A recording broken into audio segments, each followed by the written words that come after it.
tengo yo, encontré mi salvación, me libró de caer en perdición. Seguiré hasta el fin, sin voltear jamás atrás, pues la vida encontré hoy solo en ti.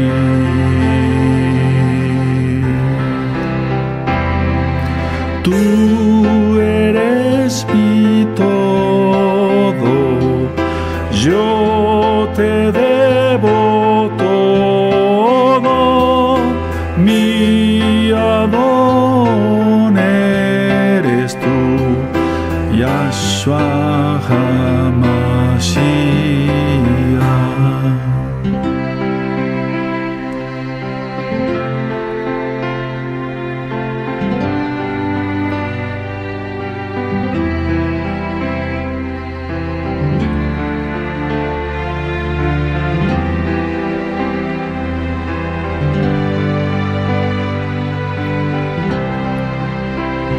Seguiré hasta el fin, sin voltear jamás atrás, pues la vida encontré hoy solo en ti.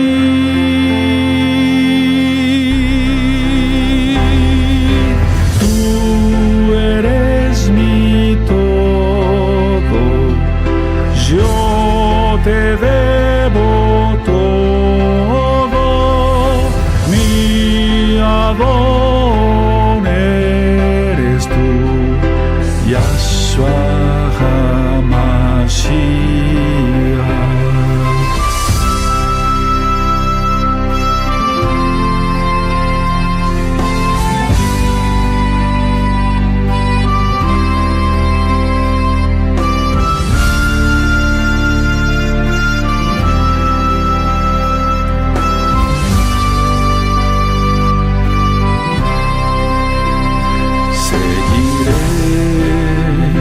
Hasta el fin, sin voltear jamás atrás, pues la vida encontré hoy solo en ti.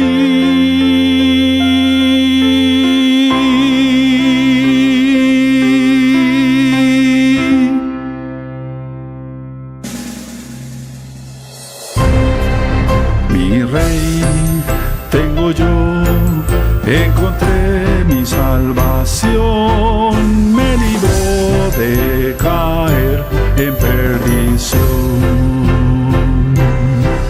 Seguiré hasta el fin, sin voltear jamás atrás, pues la vida encontré hoy solo en ti. Tú eres mi todo, yo te debo todo, mi Adón eres tú, Yahshua HaMashiach.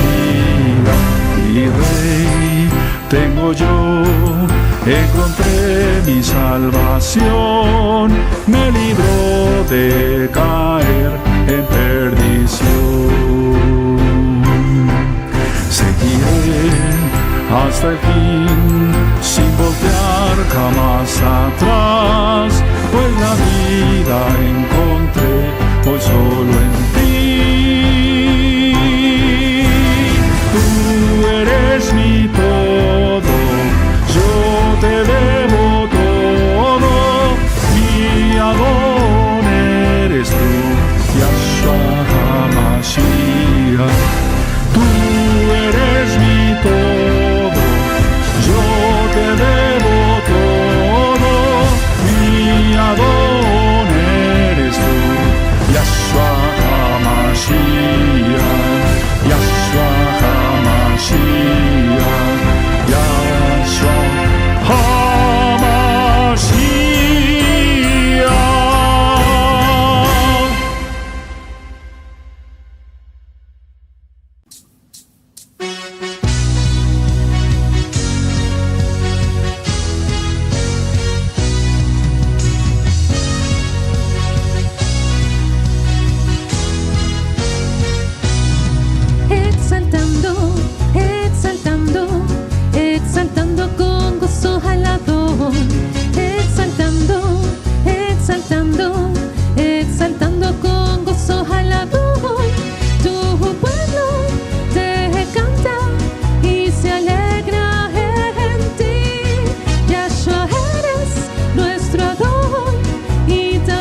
gozo al Adón, exaltando, exaltando, exaltando con gozo al Adón.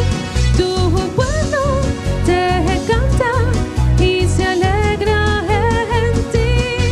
Yahshua eres nuestro Adón y también nuestro Rey.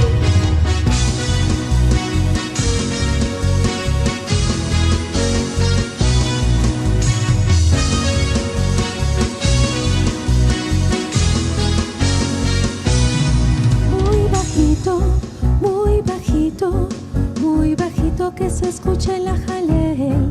Mientras tanto meditamos las grandezas del Adón. Tu pueblo te canta y se alegra en ti.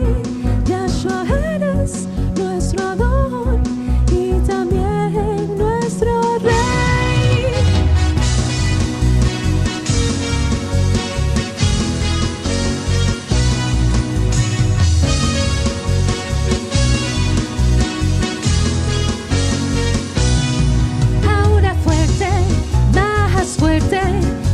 Muy fuerte que se escuche la Jalel.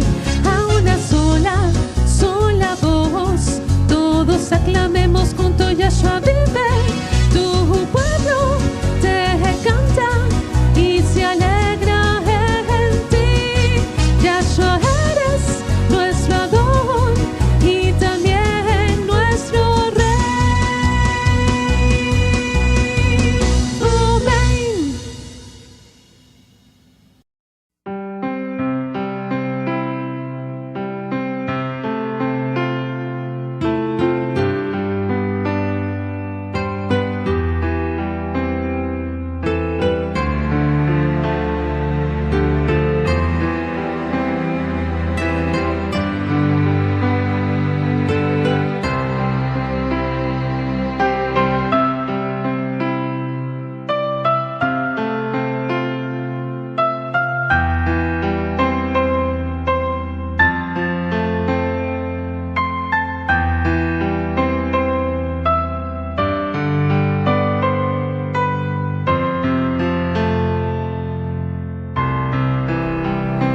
Mi Rey tengo yo, encontré mi salvación,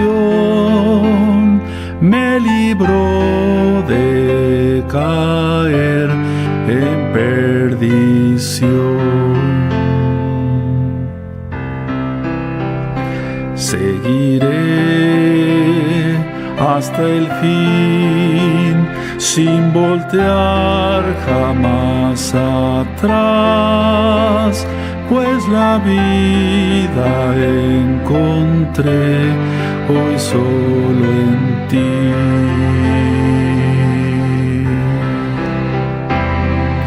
Tú eres mi todo, yo te debo todo, mi Adón eres tú, Yahshua HaMashiach.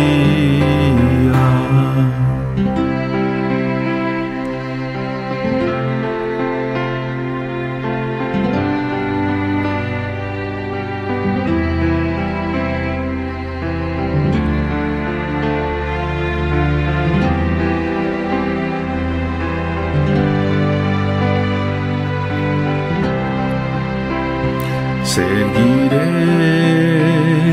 hasta el fin, sin voltear jamás atrás, pues la vida encontré hoy solo en ti.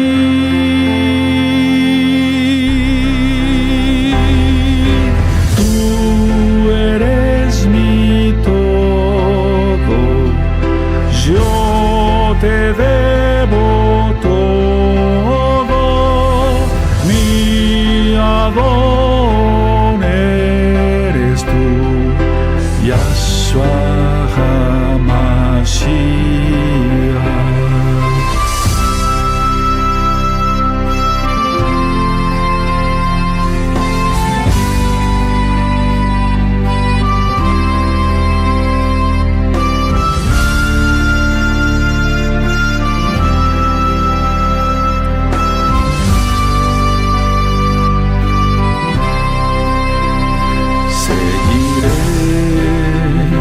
hasta el fin, sin voltear jamás atrás,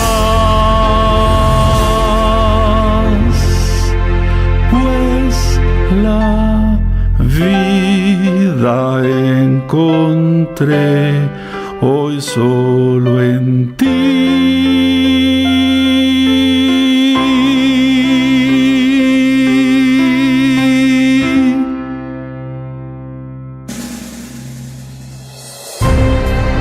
Mi rey, tengo yo, encontré mi salvación, me libró de caer en perdición.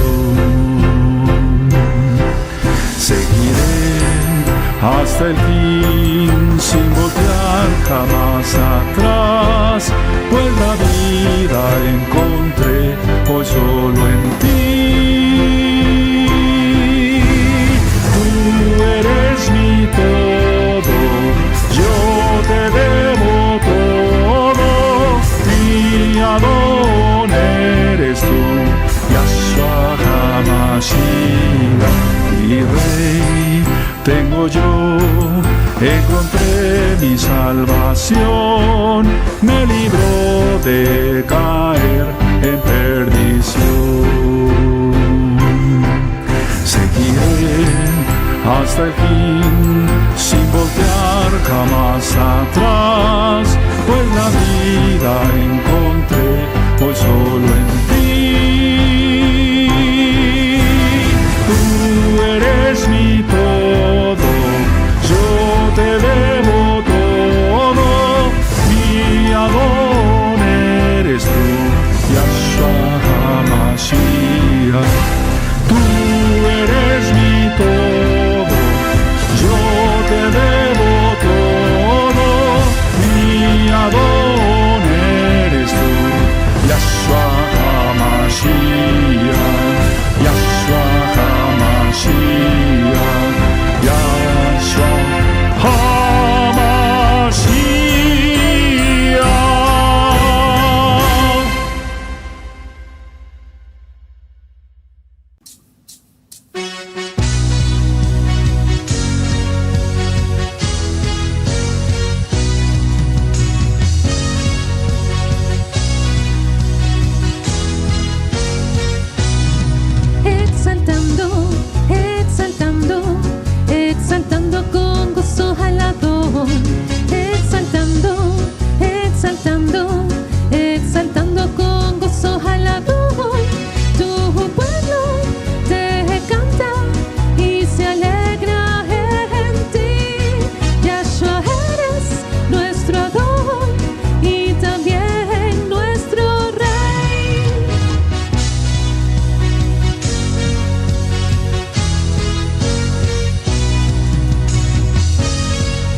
se escucha el ajalel.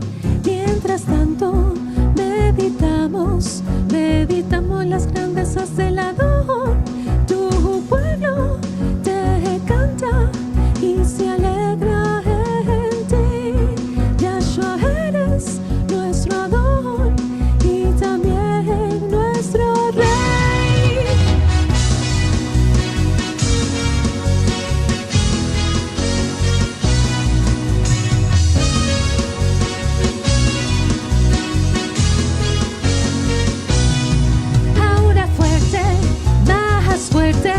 Muy fuerte que se escuche la jalel. A una sola voz, todos aclamemos junto. Yahshua vive. Tu pueblo te canta y se alegra en ti. Yahshua, eres nuestro Adón y también nuestro Rey. Amén.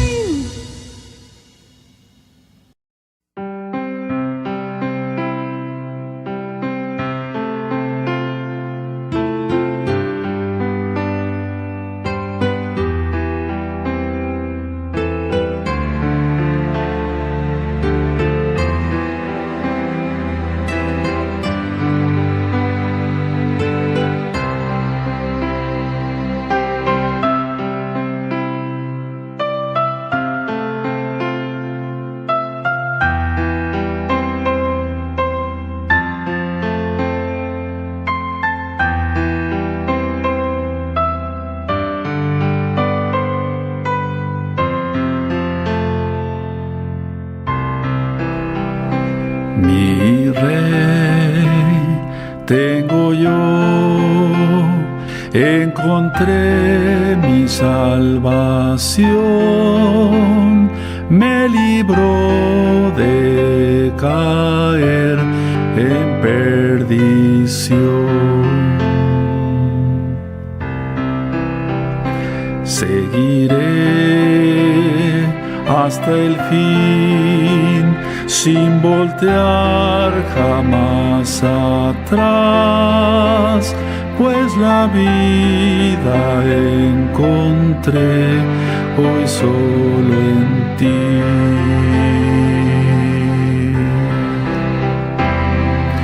Tú eres mi todo, yo te debo todo, mi Adón eres tú, Yahshua HaMashiach.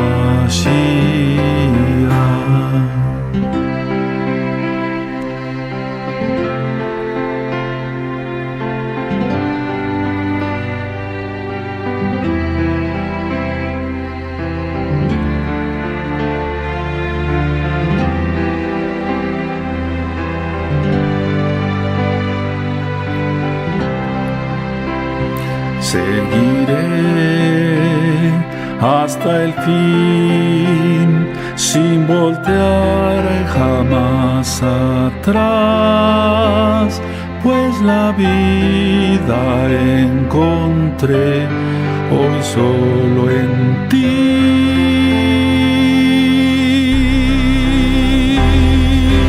Tú eres mi todo, yo te debo todo, mi Adón eres tú, Yahshua HaMashiach.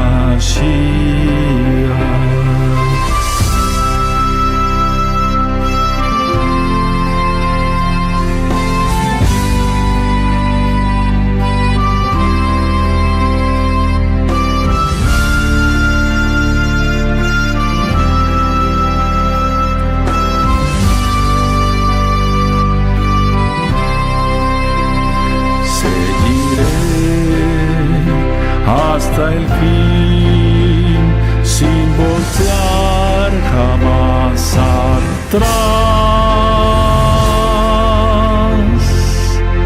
pues la vida encontré encontré hoy solo en ti.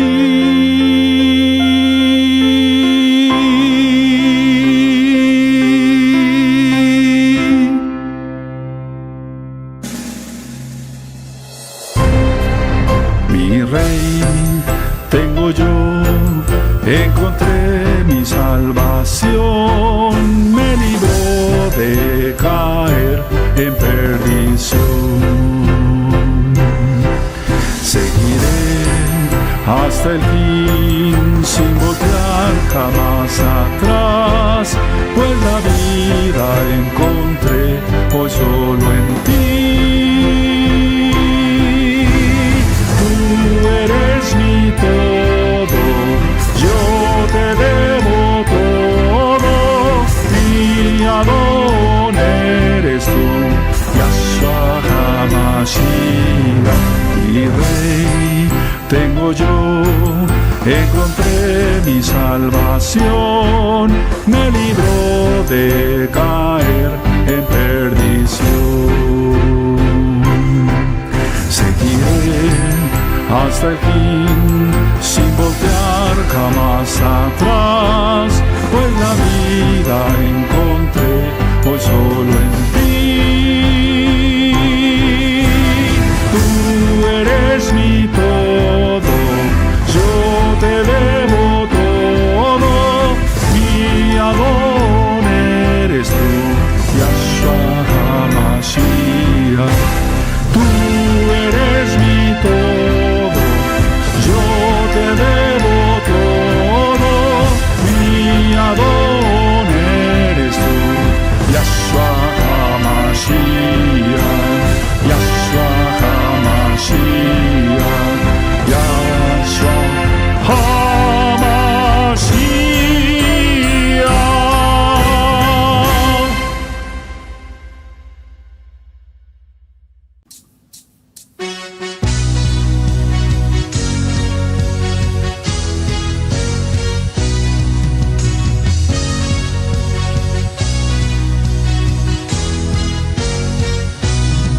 Exaltando, exaltando, exaltando con gozo al Adón. Exaltando, exaltando, exaltando con gozo al Adón. Tu pueblo te canta y se alegra en ti. Yahshua eres nuestro Adón y también nuestro Rey.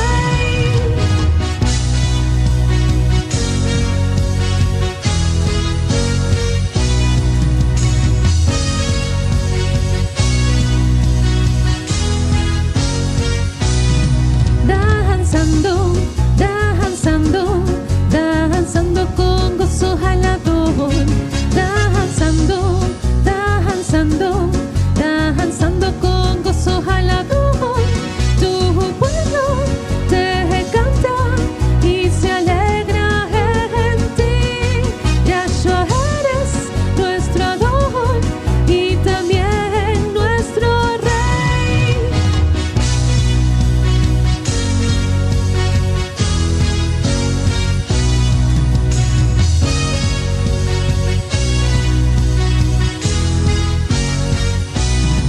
Aplaudiendo, aplaudiendo,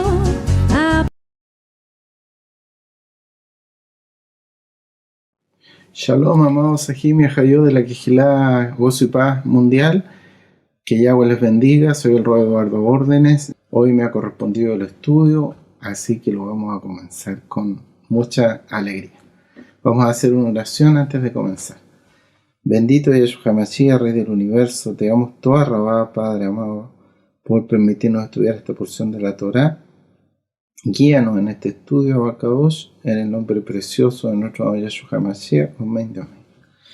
Bueno, Jim, vamos hoy a estudiar un tema que lo titulé El Buen Vigía. El Buen Vigía. Para toda la humanidad es un evento universal la primera venida de nuestro Adón Yahshua HaMashiach. Tanto es así que tanto para creyentes como para impíos, la historia de la humanidad desde la venida de nuestro Adón, quedó dividida en un antes y después de Cristo, ¿no es así? Antes y después del Mashiach para nosotros. Y otro evento universal que de alguna forma transformó la humanidad para siempre fue la redención de nuestro pueblo Israel de Egipto. Tanto por muy impío o pagano que sea un ser humano, todos conocen, aunque no la crean, la historia de Moisés y la separación del mar de los juncos para el éxodo del pueblo hacia Eretz Israel. Y en ese momento de la historia del pueblo, el Eterno, por su inmenso amor y compasión con su primicia, quien es Israel, le confió la tarea de comenzar como pueblo y como un mandamiento a proclamar un nuevo mes.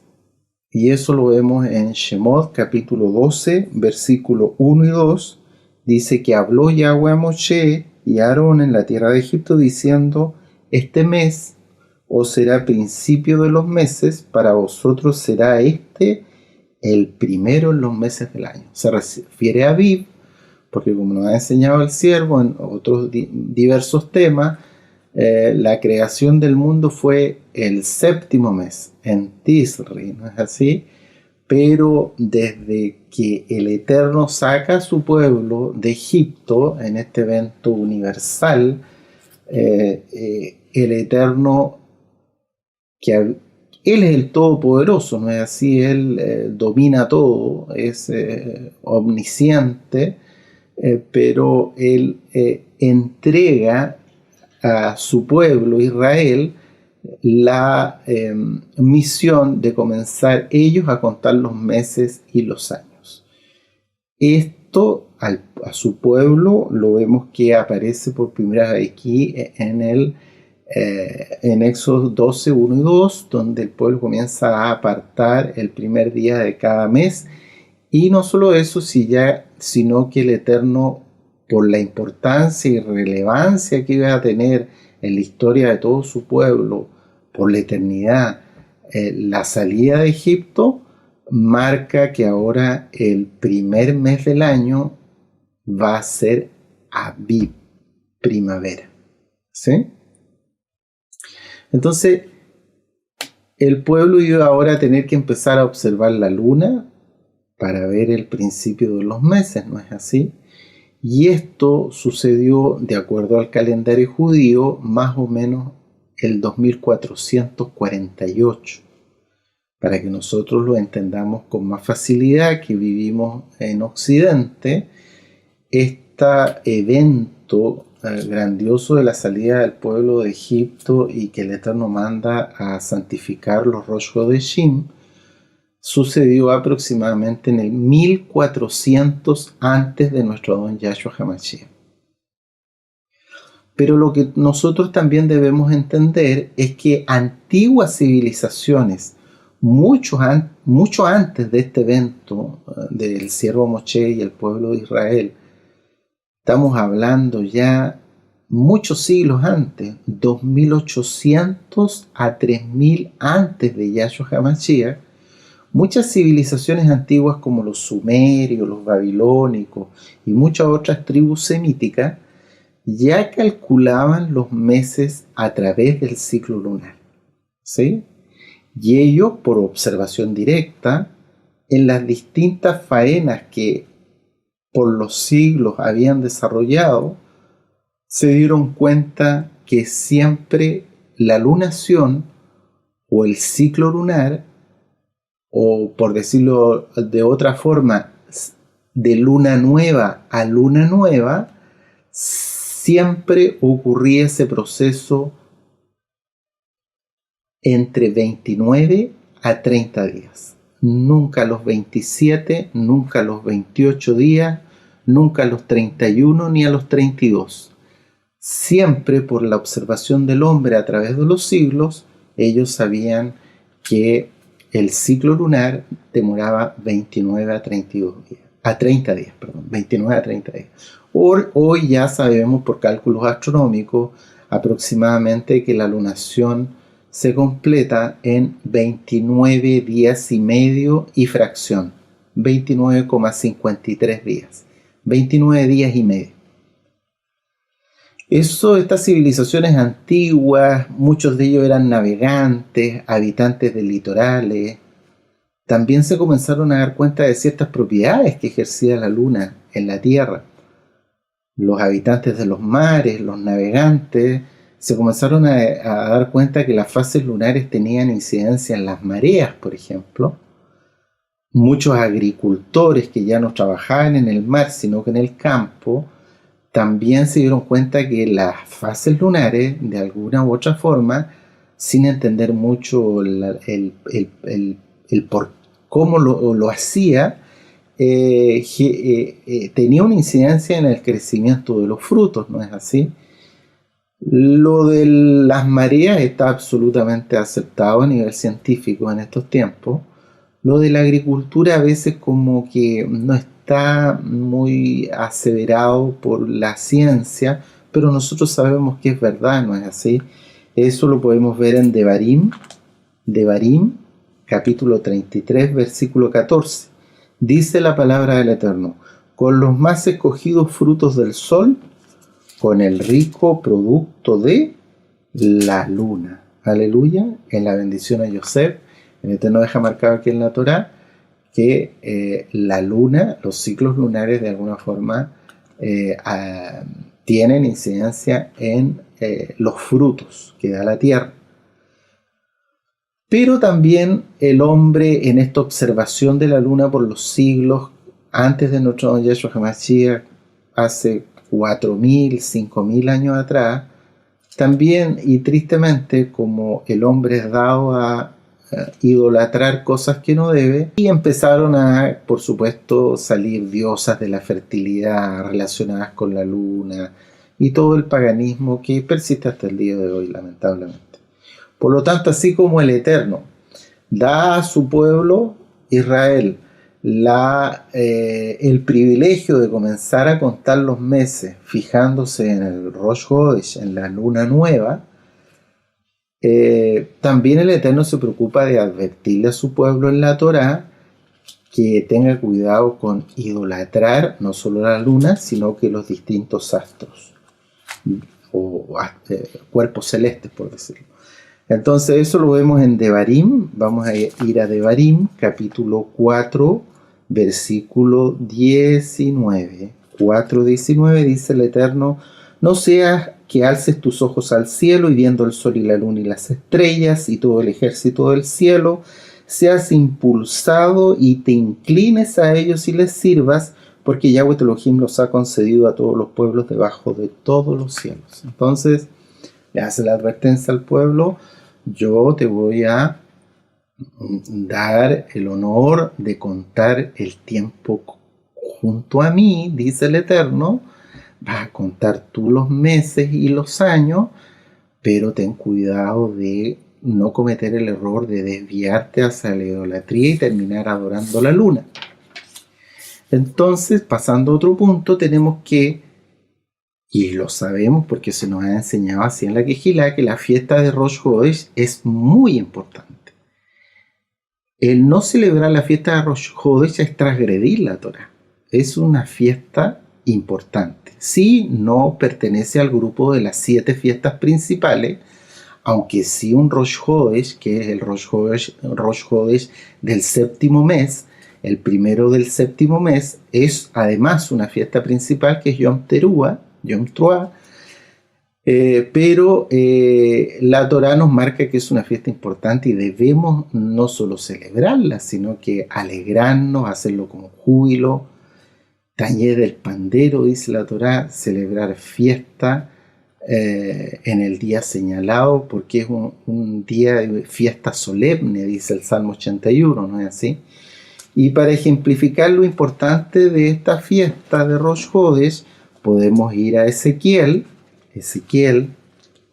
capítulo 46, versículo 1, Ezequiel 46:1, perdón, Ezequiel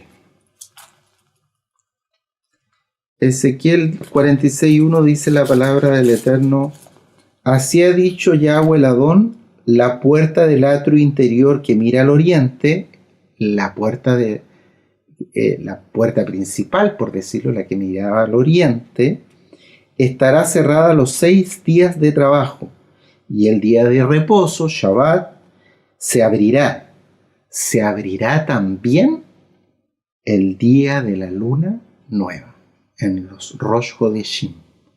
Es una fiesta importantísima y lo marca la Torá. Este es un ejemplo de ello, ¿sí?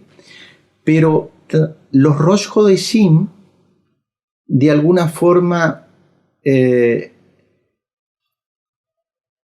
están limitados muchas veces en su explicación.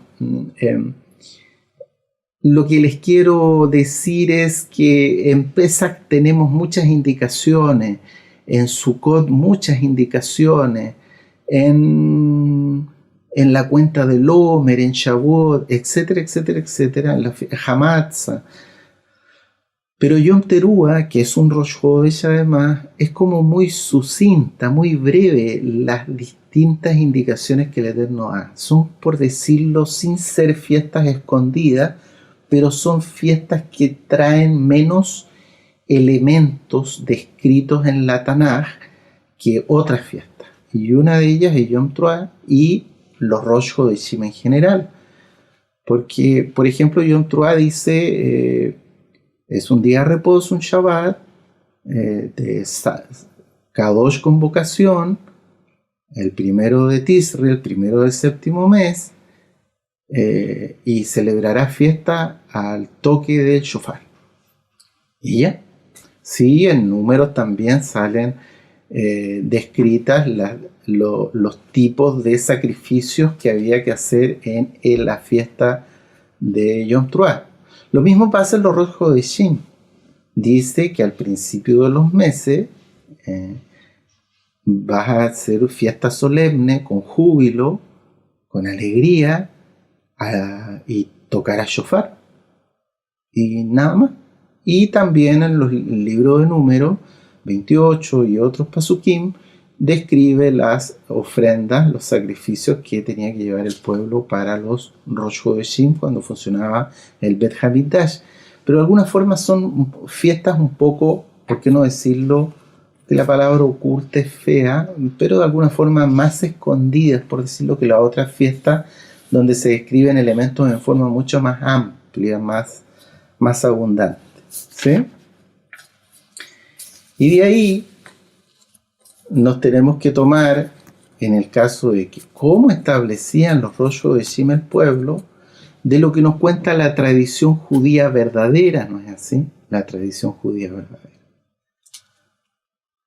Porque la tradición judía verdadera nos dice que los encargados de determinar el comienzo de un nuevo mes era el Beit Din, que era la corte judía en Jerusalén, formado por Kohanim levitas, por ancianos y jueces sabios en la Torá, y no solo sabios en la Torá, sino que sabios en astronomía. Sabían mucho, eran muy cultos los Kohanim. Y ellos lo iban a proclamar oficialmente para el pueblo, pero la tradición judía verdadera nos dice de que para ello tenían que ocupar 2 testigos. Y estos 2 testigos eran verdaderos vigías que se ponían a mirar hacia los cielos esperando la primera astillita que diera la luna para ir a dar testimonio a esta corte judía que lo habían visto. Para la redundancia, estos testigos daban el testimonio de que habían visto el primer rayito de luz aparecer en la luna. Entonces, estos testigos, cuando veían este pequeño rayito de luz de la luna, eran interrogados por esta corte judía. eran interrogados por separado para evitar influencias entre ambos testigos, eran interrogados en un patio especial que manejaba la corte judía en Jerusalén, donde no solo se escuchaba el testimonio de estos testigos sobre que habían visto este primer rayito de reflejo de la luna en la luna nueva, sino que se les servía un buen banquete. Ellos eran agasajados con honor por llevar un testimonio tan importante como el que había mandado el Eterno a través del siervo Moshe, que tenían que declarar Rosh Chodesh. ¿Sí? Entonces vemos que en la Tanaj la palabra vigía, vigilante, centinela, guardia, guarda, se usa indistintamente para señalar diversos sucesos en la Tanaj, en distintos pasukim. Son muy similares, se podrían usar también de sinónimo, como que atalaya pareciera más que fuera para los profetas, pero no siempre es así. A veces sale la palabra atalaya como para vigías que veían en la guerra que no vinieran los enemigos. Así que se usan en los distintos pasuk de la Torá en forma indistinta, ¿sí? Tenemos muchos ejemplos de vigías o vigilantes o centinelas o atalayas, como tú los quieras llamar, ajot. Vigías, yo le puse más cortito, más fácil, los vigías. Habían vigías, por ejemplo, para vigilar el ganado, ¿sí? De las fieras, de los depredadores. Es un ejemplo, lo vemos en 1 Samuel capítulo 17-20. No vamos a ir para allá, tú después lo revisas en tu casa. Habían también vigías, vigilantes en las puertas de las ciudades, del templo, etcétera, etcétera. Un ejemplo de ello lo tenemos en 2 de Reyes capítulo 23, versículo 4. También habían vigilantes, vigías de las mujeres, sobre todo los eunucos, ¿no es así? Es un ejemplo de ello, lo vemos en Esther, capítulo 2, versículo 3. También habían vigías vigilantes de los muros fortificados de las ciudades, viendo que no hace echar el enemigo. Es un ejemplo de ello, lo vemos en el libro del Cantar de los Cantares, Shir Hashirim, capítulo 5, versículo 7. También habían vigías de los campos y de las viñas para evitar los robos, los ladrones, avisar, etcétera, etcétera. Un ejemplo de ello lo tenemos en el profeta Jeremías, capítulo 4, versículo 17. También habían vigilantes, como no, en las prisiones, ¿no es así? En las prisiones. Un ejemplo de ello lo tenemos en Hechos, capítulo 5, versículo 23. Y estos vigías vemos en las distintas pasukim de la Torá, de la Tanaj, que se ubicaban en distintos lugares. A veces estos vigías estaban sobre muros de la ciudad, sobre muros. Un ejemplo de ello lo tenemos en 2 de Samuel, capítulo 18, versículo 24. A veces estos vigías estaban sobre torres de vigilancia, sobre torreones, torres de vigilancia, ya sea en el desierto o en montañas, en cumbres. Un ejemplo de ello lo tenemos en 2 de Crónica, capítulo 20, versículo 24. Y a veces estos vigías y vigilantes salen patrullando las calles, vigilando. Eso, un ejemplo de ello lo tenemos en Cantar de los Cantares, capítulo 3, versículo 3. Y tenemos, por supuesto, los centinelas, los atalayas, estos vigías, ya también referido a profetas, ¿no es así? A guardas espirituales, Un ejemplo de ello lo tenemos en el profeta Isaías, eso sí que lo vamos a leer, Isaías capítulo 56, versículo 10. Isaías 56, 10, dice la palabra del Eterno: sus atalayas son ciegos, todos ellos ignorantes. Hace una reprenda aquí a los atalayas. Todos ellos perros mudos, no pueden ladrar. soñolientos, echados aman el dormir. También vemos esta imagen de vigía, de vigilante, de centinela espiritual, refiriéndose a los profetas en el libro de Ezequiel, ¿no es así? Que es uno de los profetas reconocido como el atalaya de Israel, ¿no es así? Ezequiel capítulo 3, versículo 17, dice la palabra del Eterno: Hijo de hombre, yo te he puesto por atalaya la casa de Israel. Oirás pues tú la palabra de mi boca y los amonestarás de mi parte.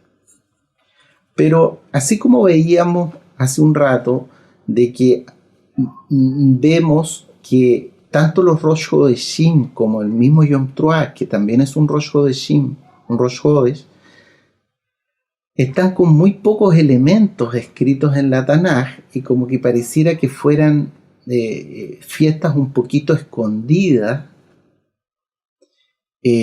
Vemos que todos estos vigías de los cuales hemos dado ejemplos en estos distintos pasuk de la Torá eran como vigías que estaban mirando a la tierra, ¿no es así? A lo terrenal. No estoy hablando de que eran paganos, no, que miraban hacia abajo, hacia la tierra, cuidando el ganado, cuidando los muros de la ciudad, cuidando los campos, las viñas, etcétera, etcétera, etcétera. Y la figura del vigía a través de un profeta, una atalaya, que atalaya el pueblo, que también, si bien es cierto, estaba con su mirada hacia los Shamaín, recibiendo la ministración del Eterno para que la comunicara a su pueblo, pero también tenía el contacto con el pueblo al cual debía darle el mensaje de nuestro Adón Yahshua HaMashiach, el mismo Yahweh, y tenía un contacto también con lo terrenal, ¿no es así?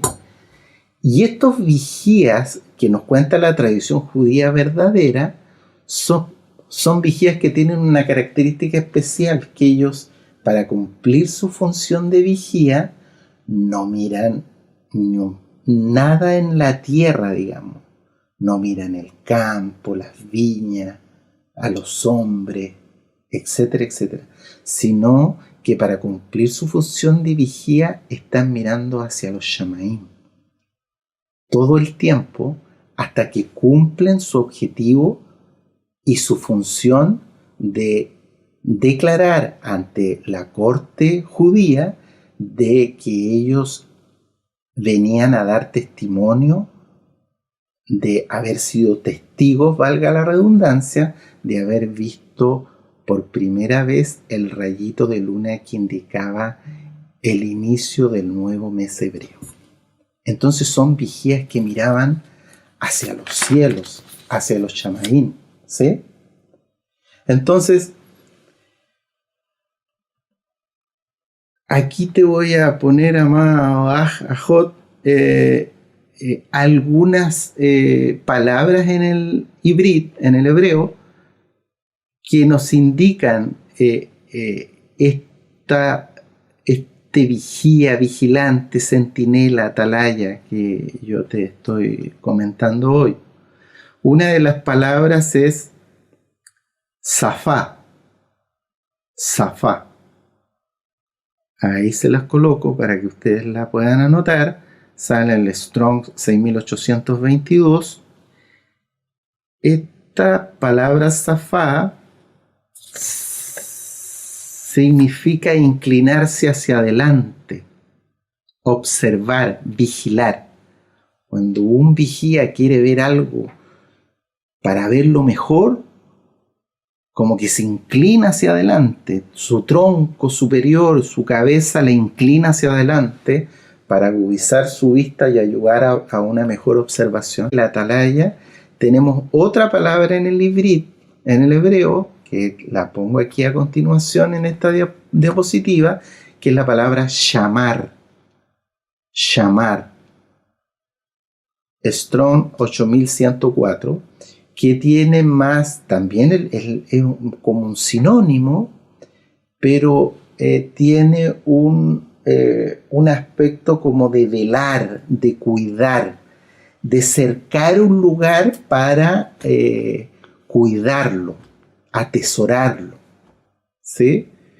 Este concepto que se refiere a vigías, a vigilantes, sale con esta palabra shamar, por ejemplo, en Jueces capítulo 7, versículo 19, Salmo 130, versículo 6, Jeremías capítulo 51, versículo 12. Y por último, también es utilizada para referirse a los vigilantes, a los vigías, a los centinelas, la palabra mishmar,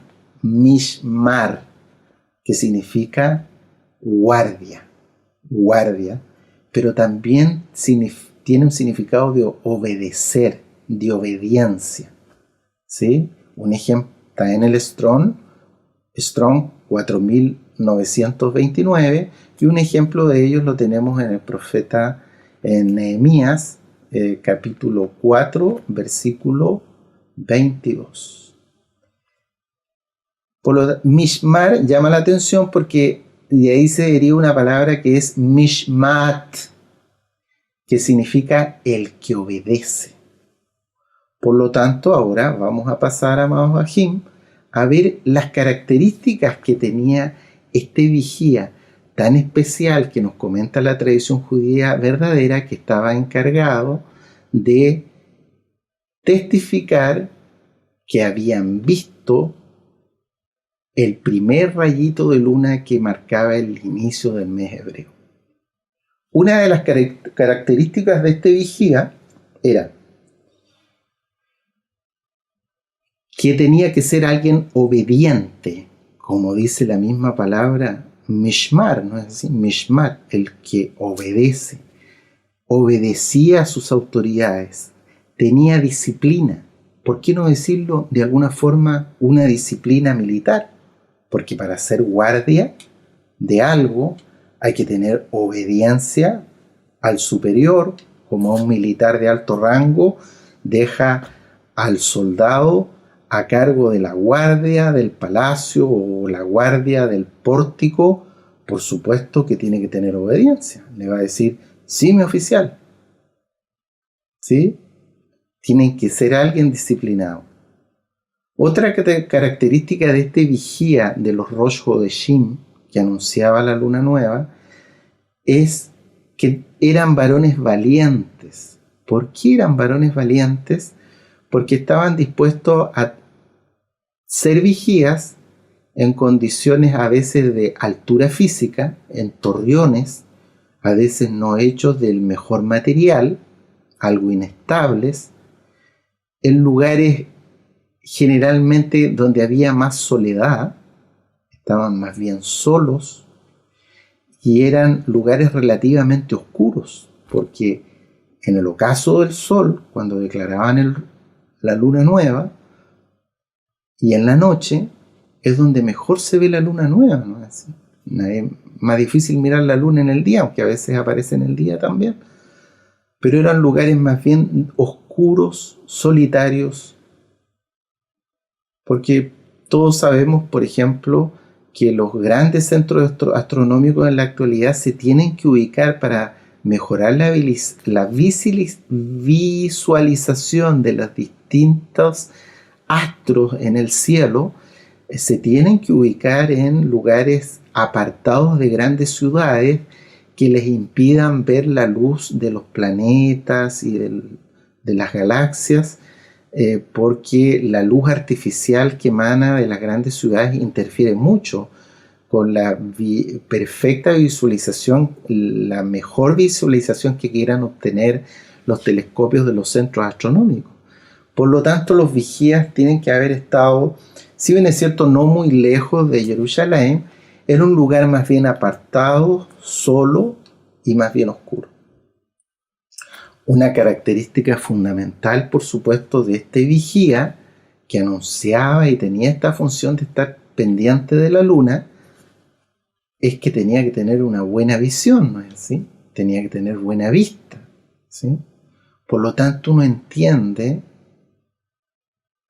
que no debe haber sido muy viejo con todo respeto a los más viejitos, tiene que haber sido más bien joven, porque por lógica, mientras mayor edad tenemos, más alteraciones tenemos en la visión.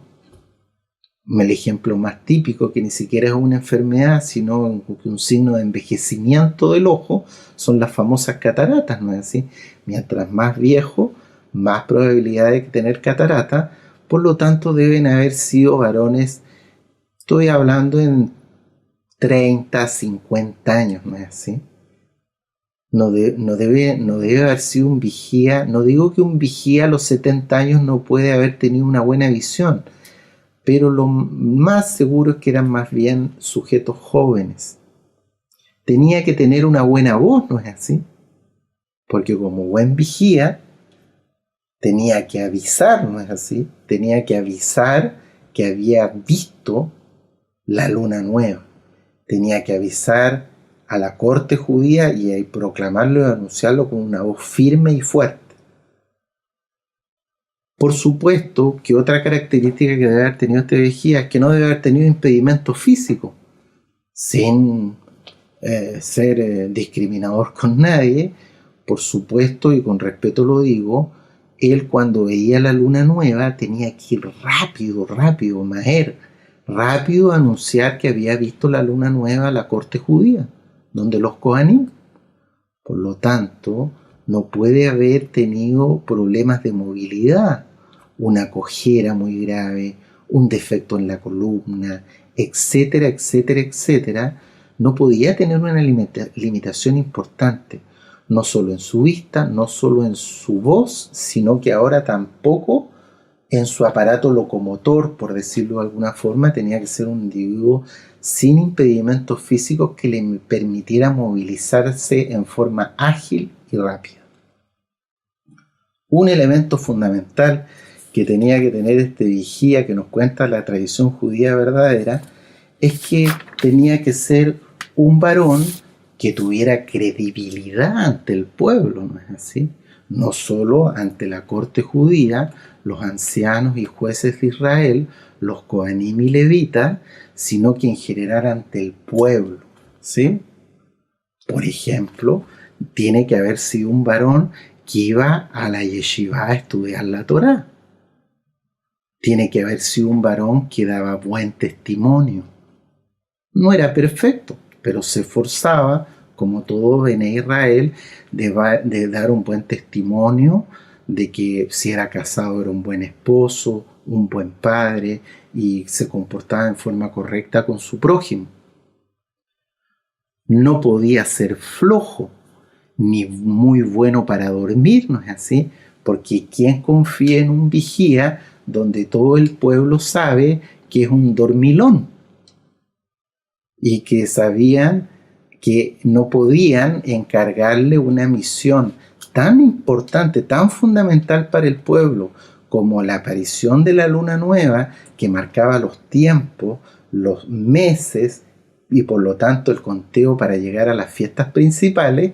No lo podían encargar a alguien flojo, y ni tampoco a un dormilón.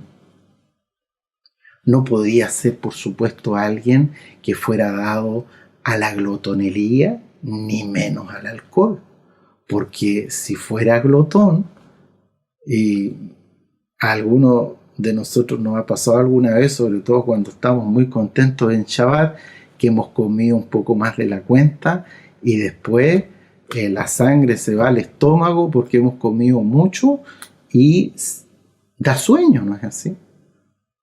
Ni hablar de alguien con problemas con el alcohol, ¿no es así? Entonces tenía que ser un varón de características bastante especiales, que tuviera credibilidad al pueblo. El vigía es el tanto, que tiene credibilidad ante el pueblo. Tenía que ser un varón también que tuviera un buen discernimiento y de alguna forma una rapidez en su actuar. No podía estar vacilando, no podía ser un varón muy dubitativo de, a ver, ¿será o no será? No estoy seguro. No, tenían que ser varones decididos, como un varón que va a la guerra, ¿no es así? Un varón que va a la guerra no puede estar pensando, tiene que ser decidido, porque va a la guerra. Estos varones también tienen que haber sido decididos, por lo tanto tener un discernimiento claro, que lo da el bendito Ruach HaKodesh. Tenían que ser varones no ignorantes, tenían que tener conocimiento, primeramente de la Torá, y por eso tienen que haber sido reconocidos ante el pueblo para tener credibilidad, que iban a estudiar a la yeshiva, y no solo eso, sino que tenían que tener conocimientos astronómicos. Eran, por decirlo, conocían las cosas básicas de astronomía y mucho más que eso, porque cuando iban a la corte judía, ante los Kohanim, ellos eran astrónomos muy entendidos y lo iban a interrogar. Por lo tanto, no podía ser un ignorante en astronomía. Entonces, en el tribunal, en la corte judía, donde este vigía iba cuando veía el primer rayito de luz, era un varón, por supuesto, como era disciplinado, y era, por qué no decirlo, un buen Bené Israel, era un varón que a la corte judía llegaba bien presentado, bien vestido, bien perfumado, tenía respeto a la autoridad, por lo tanto tenía buenos modales.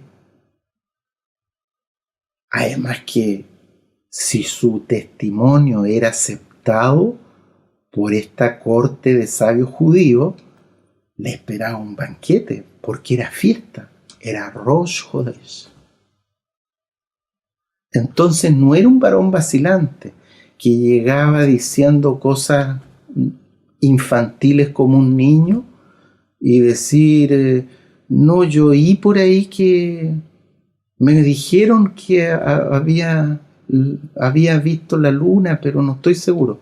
No, eran varones decididos y se hacían responsables de su informe.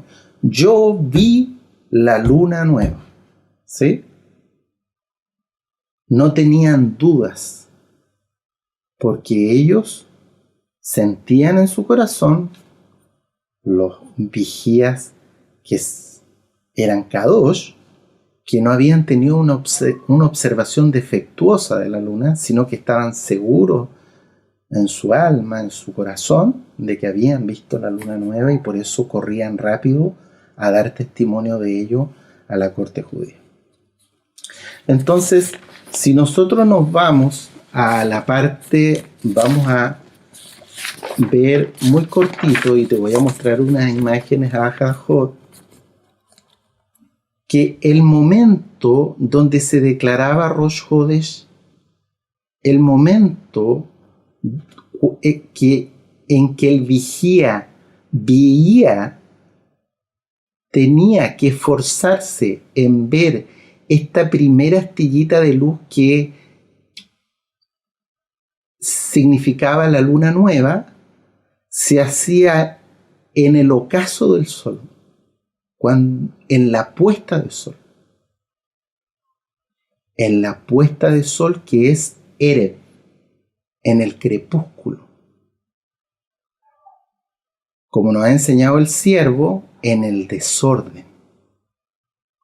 Y por eso te recomiendo que escuches un audio que está en el canal de YouTube Shalom 132, es un audio muy hermoso donde el Roe nos ministra del desorden al orden. Y ahí el Roe nos enseña algo muy bonito, que en Erev, en el crepúsculo, en la puesta de sol, es cuando tenemos una visión más mala. ¿Y por qué tenemos esta visión mala? Hablo físicamente. Porque, y ahí te voy a poner una imagen más abajo, Jot, para que veas las dos diferencias. En el día, cuando hay mucha luz, tenemos la pupila del ojo, la niña del ojo, para que se entienda, la pupila, la parte redondita negra de nuestro ojo, la tenemos muy chiquitita, está en miosis por la intensidad lumínica del sol. Eso hace que nosotros veamos los rayos más centrales, que son los rayos que pasan más paralelos hacia el fondo de la retina. Por lo tanto, son los rayos que generan menos distorsión y nos dan una mejor visión. Pero en el crepúsculo, que es la imagen de abajo, cuando el sol se va ocultando y por lo tanto la pupila se nos agranda, como está en la imagen, ya no solo pasan los rayos paralelos hacia la mácula, hacia la retina, sino que pasan también, como se agranda la pupila, empiezan a aparecer, a entrar al ojo rayos más periféricos que entran a veces también en forma oblicua, lo que genera distorsión de la visión. Por eso, como nos enseña el Ciervo en esa administración, en Erev hay desorden, primeramente porque tenemos físicamente una visión disminuida por este efecto anatómico del tamaño de la pupila. Es un efecto real que se produce en todo ser humano. Pero además, y también te agrego estas imágenes muy cortitas porque esto no pretende ser una clase de oftalmología, el ser humano tiene una serie de aberraciones en la vista. Y no estoy hablando de problemas de lentes, sino que de una serie de aberraciones, de distorsiones visuales, para que tú me entiendas, Jim, para que me entiendan, aberraciones cromáticas, hay personas que ven los colores en forma distinta, hay aberraciones de alto orden. Aquí les pongo algunas imágenes, no quiero confundirlos, pero hay una serie de aberraciones ópticas. Y estas aberraciones están presentes en casi, por qué no decirlo, todos los seres humanos en mayor o menor grado. No se refiere este tipo de aberraciones a la cantidad en que ve un ser humano. Puede ser un ser humano que ve una cantidad excelente, una visión 20-20, como se dice, en cantidad, pero no en calidad. Por eso muchas veces nosotros vemos a pacientes en que la cantidad de su visión, ya sea con o sin lente, es excelente, tienen una visión 20-20, visión buena, excelente, 100% en cantidad, pero la calidad de su visión no están conformes ellos con la calidad de su visión. Muchos de ellos tienen este tipo de aberraciones, de distorsiones en la visión que en su gran mayoría no se corrigen con lentes, ¿sí? Entonces, también este vigía que en Erev, en el ocaso del sol, tenía que ver la luna, tenía que ser un varón que no tuviera fotosensibilidad, que no se encandilara fácilmente, porque tenía que tratar de ver el pequeño rayito de luna que salía cuando todavía no se ocultaba por completo el sol. Entonces tenía que ser de estas vistas que no les molestan las luces. Tenía que tener muchas condiciones el varón, ¿sí? Pero lo bonito es que en este Erev, en este momento crepuscular del día, cuando se estaba poniendo el sol, se estaba escondiendo el sol de justicia, que es nuestro don Yahshua HaMashiach, porque eso es lo que representa el sol. También había Erev, había desorden, no solo por causas físicas en su visión, sino, ¿por qué no decirlo de alguna forma?, por causas espirituales. ¿Por qué? Porque este vigía, que estaba en un lugar solitario, en un lugar en el crepúsculo, en la semioscuridad, tenía en el ambiente donde estaba, en el desorden, ocupado y atento en ver el primer rayito de la luna, era un lugar apropiado para que él hiciera un recuento de cómo estaba su vida, cómo había estado su vida personal, familiar, laboral, con él y con su prójimo, primeramente con el Eterno, por supuesto.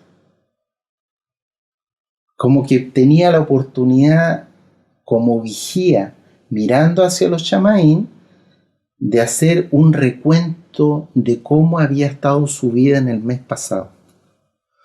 Muchas ideas deben haber pasado por su mente, pero tenía su recompensa, porque este vigía que miraba hacia los cielos buscando esta pequeña astillita de luna para anunciar el Rosh Hodesh, tenía el privilegio de hacer teshuvá antes que el resto del pueblo. En el silencio y la soledad, con un anhelo y deseo, no por competencia, sino por amor a Yahweh, a Elohim, por amor a su prójimo, de servir bien a su pueblo, él tenía el anhelo y el deseo de ser el primero en ver el novilunio, el Rosh Hodesh. ¿Sí? Pero también uno tiene que entender que estos vigías eran seres humanos. Y también estos vigías, a veces su testimonio era anulado por la corte judía. Porque uno, por lo que decía antes, entiende que el varón Kadosh, que como vigía pendiente de este primer rayito de la luna, hacía un recuento de su vida del mes pasado, declaraba al Eterno su falta. En esa oscuridad, en ese atardecer, en el desorden. Y clamaba al Eterno y decía: estas cosas, Abba, no hice bien este mes, las voy a rectificar, Padre amado. Por lo tanto, uno entiende que el varón, que es este vigía en Rosh Hodesh, que hacía un teshuvá genuino, era honrado por el Eterno con el privilegio de ver la luna nueva, y rápido, como un buen soldado de Yahshua, corría hacia los patios de Jerusalén, no por el banquete, no por ser visto, no por ser agasajado con el banquete con los Kohanim, no, sino por servir primeramente al Eterno, haciendo un teshuvá genuino en este lugar y sirviendo a su prójimo como un buen vigía que había visto la luna nueva. Y así era aceptado su testimonio, ¿no es así?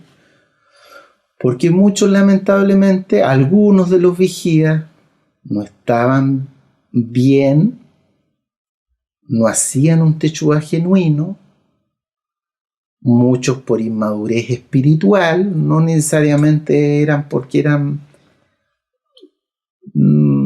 perversos, no quiero decir eso, no. A veces tenían luchas con el orgullo, querían ser vistos, algunos no habían madurado espiritualmente lo suficiente, no se tomaban como tristemente lo vimos muchas veces en las distintas quejilot a nivel mundial, no se tomaban el ministerio con el debido respeto y responsabilidad que se les había dado, no hacían un teshuvá genuino, se querían hacer los lindos y su testimonio era rechazado. Porque como no tenían el Ruach HaKodesh, dudaban, vacilaban, muchos asistían en forma intermitente a las yeshivot, habían descuidado repasar sus apuntes de astronomía, etcétera, etcétera, etcétera. Todas las características que tenía que tener un buen vigía, que en esta aparición de la luna hacían teshuvá y tenían el honor de ver el primer rayito de luna y correr a anunciarlo para que oficialmente los levitas Kohanim declararan el Rosh Hodesh. ¿Sí, Yajim? Entonces ahora les voy a mostrar esta diapositiva en la cual uno entiende también un poquito más también los calendarios judíos, en el sentido de que habían dos posibilidades. Ellos sabían que tenían que vigilar la luna el día 29 y el día 30, porque la luna nueva no iba a aparecer ni el día 28 ni el día 31. Estamos hablando de que vigilaban la luna, que no se veía, era una luna nueva con cero visibilidad.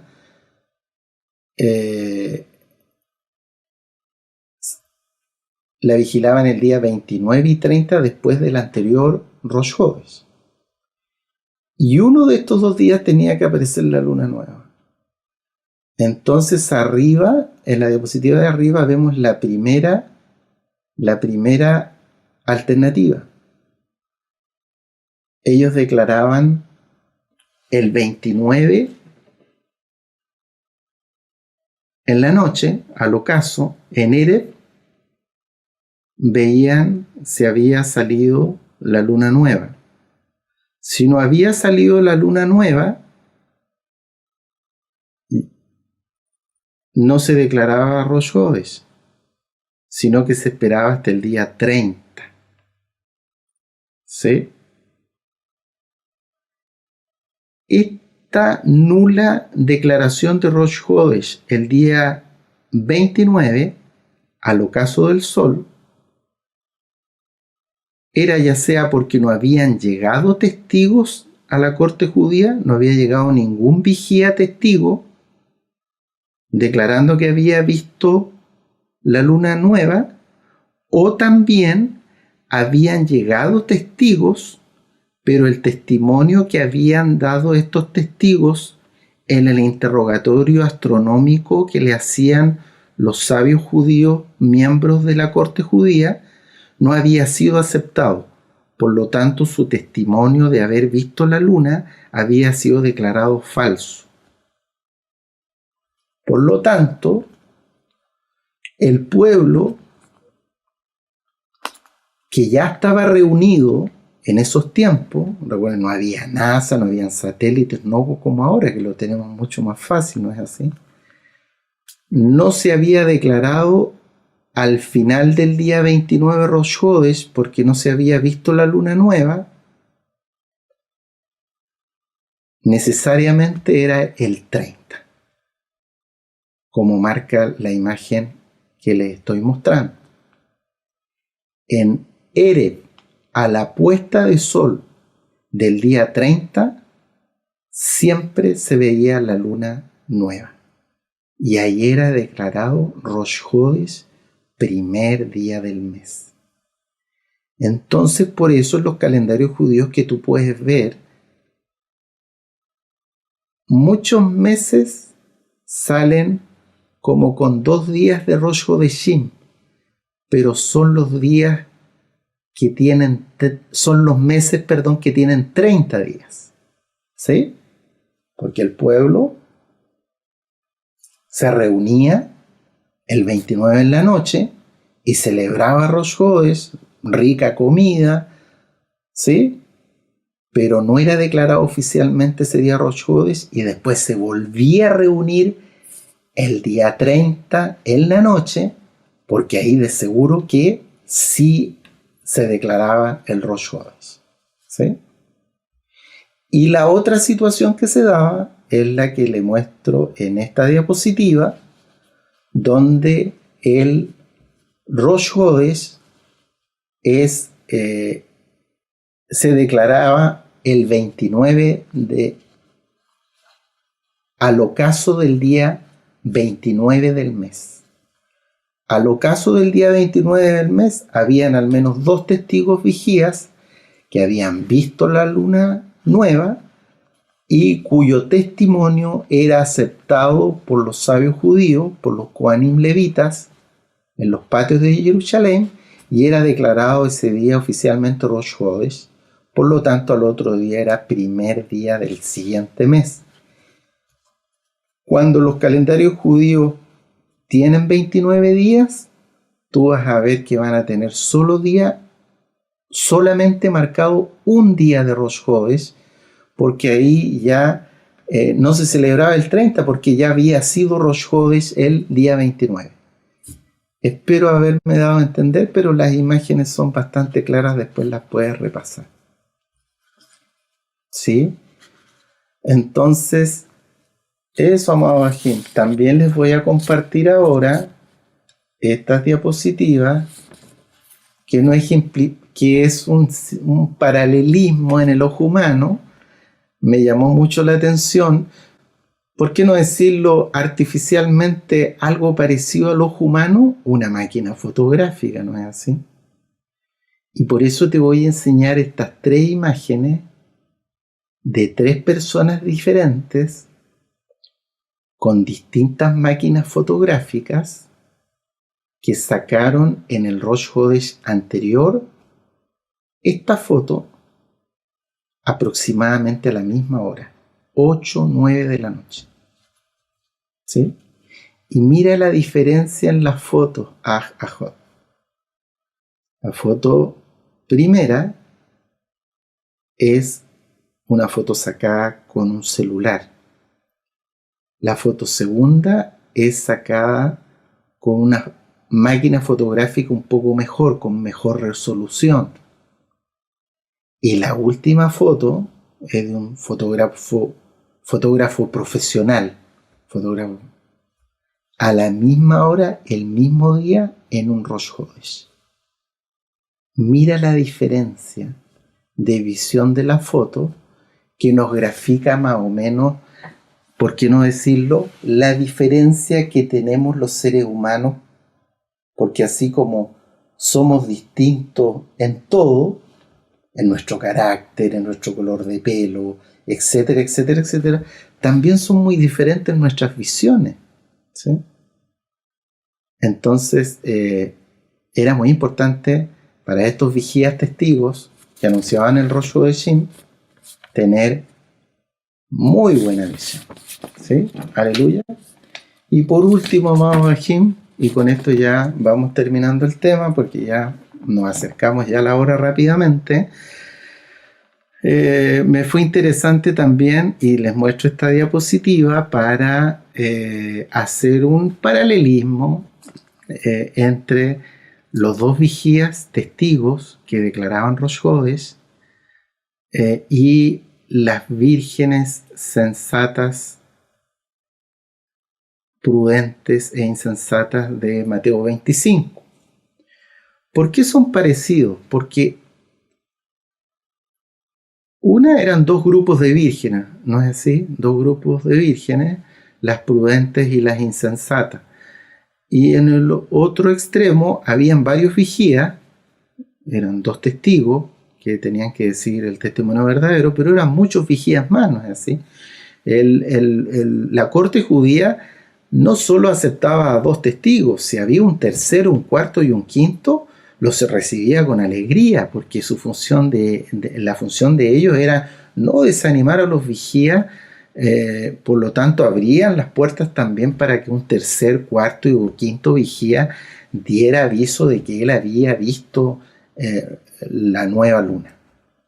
Y era también invitado al banquete y agasajado al banquete, celebrando la gran fiesta de Rosh Hodesh, ¿sí? Pero en el sentido de que habían vigías que daban un testimonio verdadero, que era aceptado por los Kohanim, que va muy en relación con este vigía, por decirlo, que oraba como el publicano, ¿no es así? Y que hacía un recuento de su vida mensual, le pedía perdón al Eterno por 1000 cosas y tenía el honor de ver la luna nueva y de que su testimonio en el Beit Din fuera aceptado.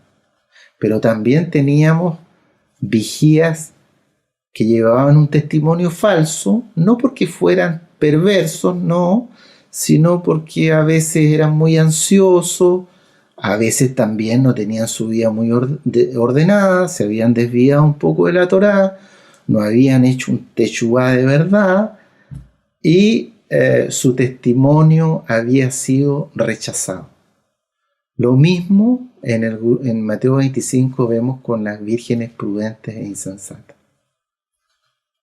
Unas guardaron aceite en sus lámparas, y hace poco estudiamos con el amado Robert Luis la parashá Tetzaveh, donde el Robert Luis nos ministraba muy bonito, donde y nos ejemplificaba que el aceite de las lámparas de las vírgenes era el testimonio que ellas tenían.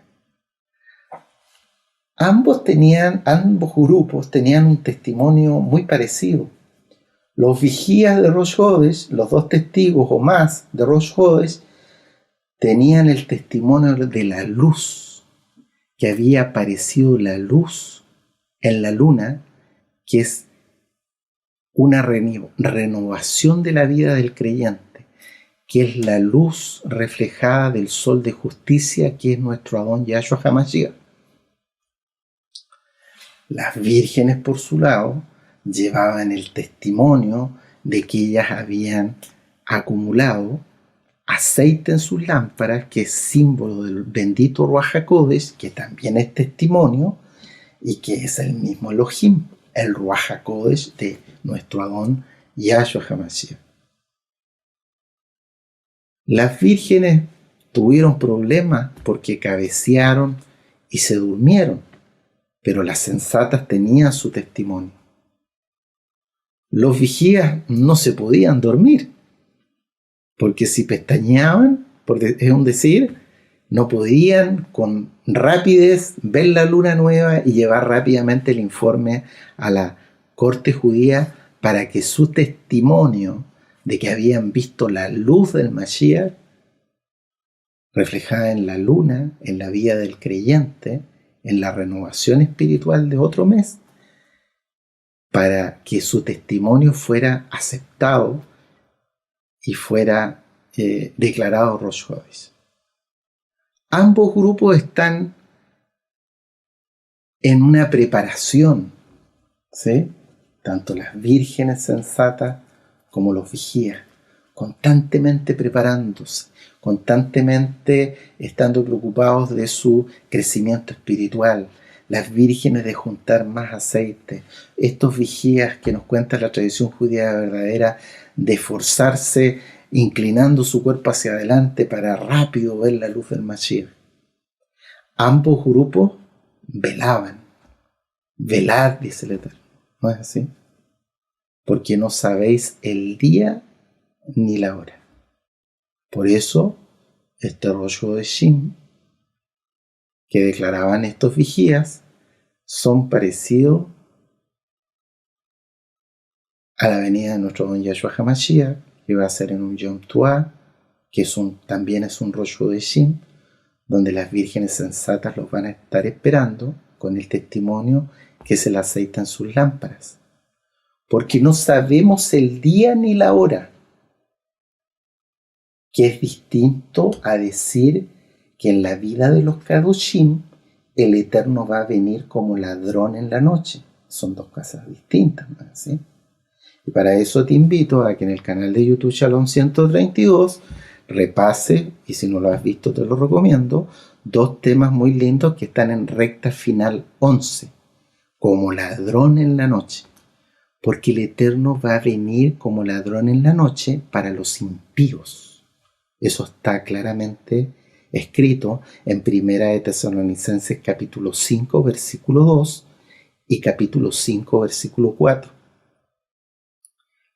Nosotros que creemos en Yahshua HaMashiach y por amor a Él guardamos su bendita Torá, sabemos cuándo Él va a venir. Claro, no sabemos el día ni la hora precisa, porque como veíamos en los gráficos anteriores, no sabíamos, como no sabían en esos tiempos, si iba a venir la luna nueva, iba a aparecer el día 29 o el día 30.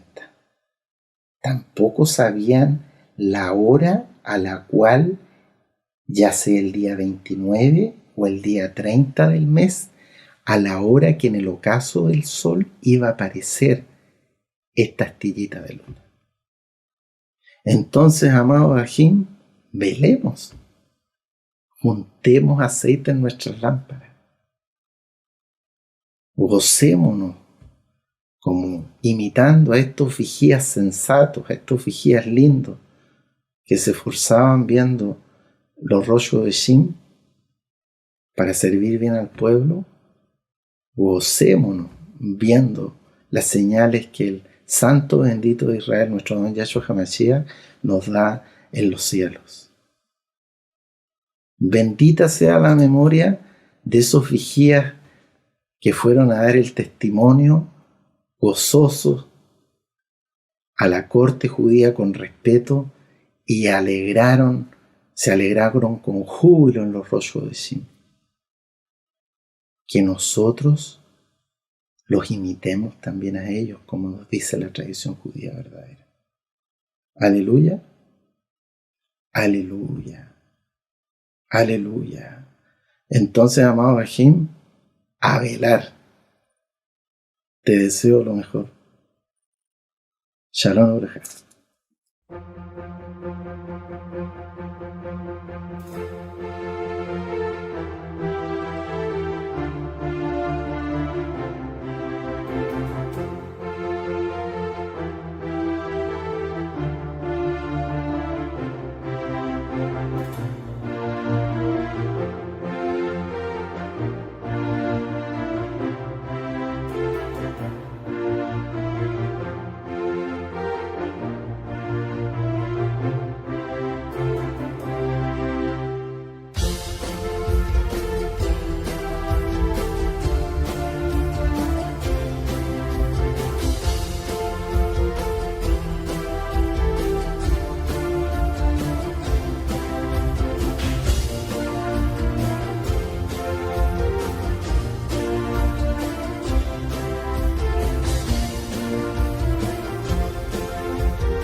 Es mi pastor, nada me falta, me da descanso.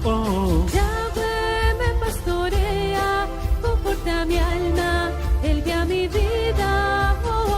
Aunque ande en valle de sombra o muerte, no temeré. Porque tú estás conmigo, me das aliento, toda Rabá, toda Rabá.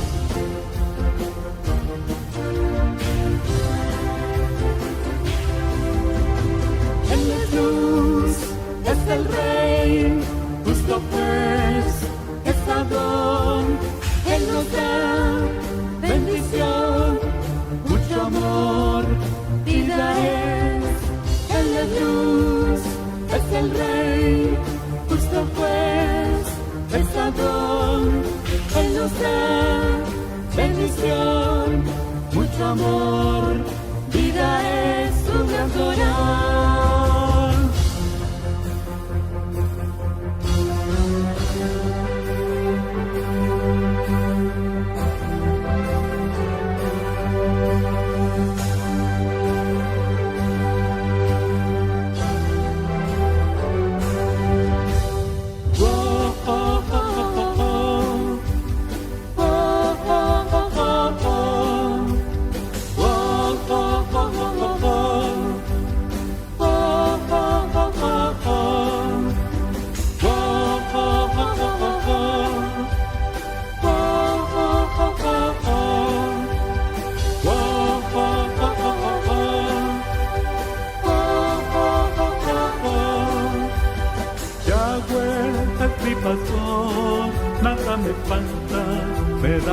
descanso.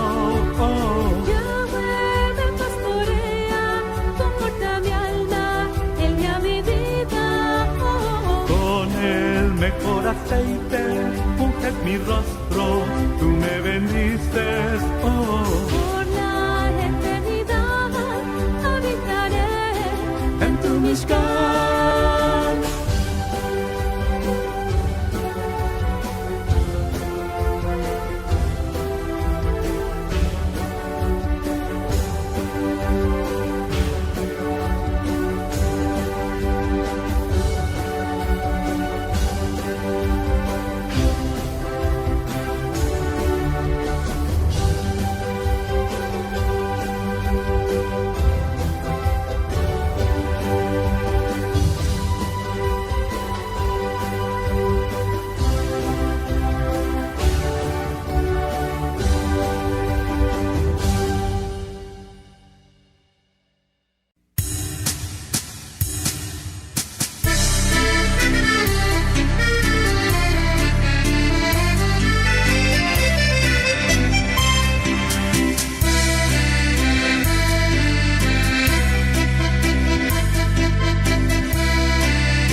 Gracias te doy, mi Adón, por la vida que me das.